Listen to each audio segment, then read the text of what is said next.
we're here to talk about this again. This book. Yeah. We had to read a couple chapters and answer questions.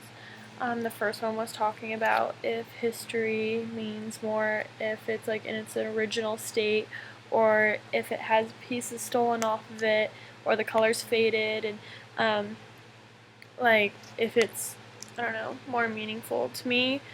Like, I'd rather see like the Mona Lisa right now, or the like crap, like Michelangelo stuff, and Sistine Chapel and stuff, like right now, like without any touch-ups or anything, like just to preserve that history. I don't know, seeing it's an like original, or like if it's touched up, that doesn't seem like old. I don't know. That's what I think. So, for these questions, for the first one, use post-it notes as bookmarks. Let's see. What do I have for the first one? Alright, we were talking about gruesome stuff. I wrote, his dark twist was using gruesome realistic puppets as like murder victims in like hotel rooms and stuff, and it was supposed to be played on as like real scenes from like real murders or something, and it's basically like showing people like we can look at this kind of stuff and be like, oh yeah, it's art, whatever, but this stuff kind of like this happens in the real life, and media and TV and stuff covers it up so well, and we're just kind of jaded to the fact that this actually happens to people, like real people die this way. And we think it's art, apparently. I do not. The second one, let's see, I have about the United We Stand.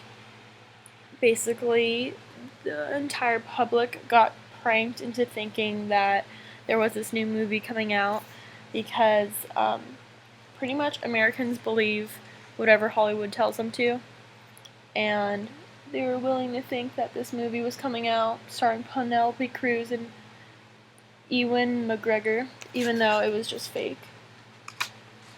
The third one is about this little plaque that Eva Franka put up. The question was, what do they criticize and what are they saying about history? They're criticizing the fact that every building was special. It had a plaque on it for like who was famous or whatever in the city that died or lived there or was born there. It said that this plaque was to encourage the public to reflect the urban environment, exploitation of historic heritage, and power of the dead over the living. Meaning that people that died there, people that don't live on this earth anymore, mean more in this city than the people that are actually living there at that moment. So, I don't know. People take historic stuff too seriously sometimes. The last question, I believe, was talking about Mickey. The main themes for It's Always 6 o'clock was the imaginary characters were now free from their like made up narratives that they're prisoned in. So Mickey Mouse is, no longer this like happy fellow. He's carrying skulls. They have pictures of all these like famous cartoons and stuff, like doing weird things that, they wouldn't be doing in their cartoons because that's just not who their character is. Like, we got Snow White looking at people over a stall, all these Supermans, like anime people drawing a mustache. So that was kind of a weird chapter, talking about how people, the candy that you could get out of vending machines in the front, like when you walked in, but then Mickey took you through a tour saying like, okay, look back at reality, and then on your way out you could get the candy or whatever, and like take the trip with you.